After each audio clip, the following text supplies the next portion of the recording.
Blowing stuff up and hitting the Authority where it hurts. That's my game. Now, if you're as good as Elizabeth says you are, then I do believe you and I will get along nicely.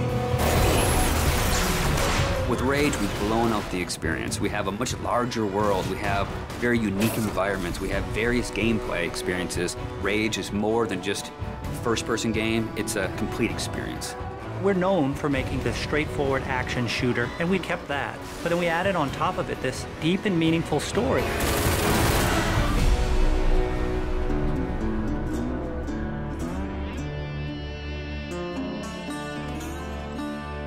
So the story of Rage. We had the setting, we knew we wanted to have it on Earth, then we had to decide how we would destroy the planet. And we actually found that there's a real asteroid, which is called Apophis, which will pass by the planet around 2036.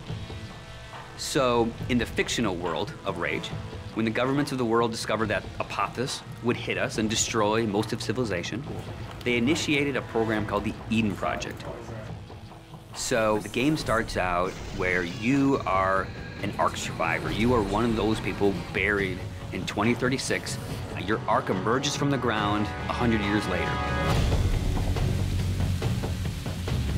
Unfortunately, you're the only one that survives in your Ark. So when you step out, you are alone. And it's this post-apocalyptic world that you rise up in, and it's this twisted version of the reality you used to know, and you really don't know what to expect. Current position unknown. There's mutants and there's bandits, you know, and there's groups of settlers trying to survive. You people are only trouble. Now be on your way. The world has moved on, and it has its own thing going. We don't give the character a name or a face that's unique to the story. We want the player to jump in and actually add his own identity into that character. So when you step out of your Ark in Rage, you have no idea what your role in the bigger conflict will be. At first, all you are worried about is surviving. And you team up with some settlers, and you're doing some odd jobs. So here's what I need you to do. So you're not just going from one area to an airlock to the next area. It is an open world. It's believable in a sense. And it's the story and the characters and the setting that really delivers the gameplay. You're driving across these landscapes, and you're going visit people here, and they're giving you jobs to do. And as you head out of your safe zone, you enter like a combat area.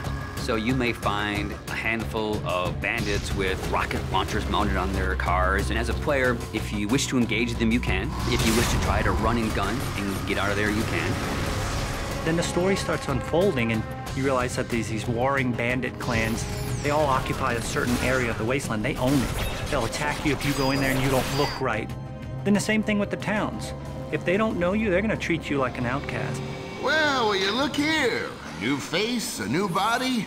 Oh, I am so glad I got out of bed this morning. You start learning about these crazy mutants who they don't even like each other, much less you, much less the bandits. And then you learn about this other faction, the Authority, and they start playing a bigger and bigger role in the story. They are trying to control the wasteland and set the direction of mankind. That's the truth. And that's what people need to know. So there's a small group of people called the Resistance that are fighting against the Authority.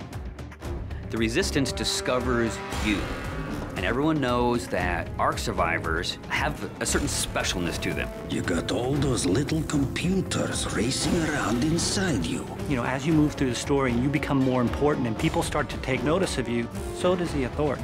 As you, the player, get your weapons and start interacting with the characters and start fighting all the bad guys in the world, you understand what your role is in the world. So, you're the new team member. The story in a game really gives meaning to the action. It creates the setting that all the gameplay exists on. And if you have a compelling story, and you have compelling action, and ways to drive the player forward, it just creates a richer experience and a more complete package. But it's always about, again, something new around every corner, and you really have to stay on your toes in the wasteland.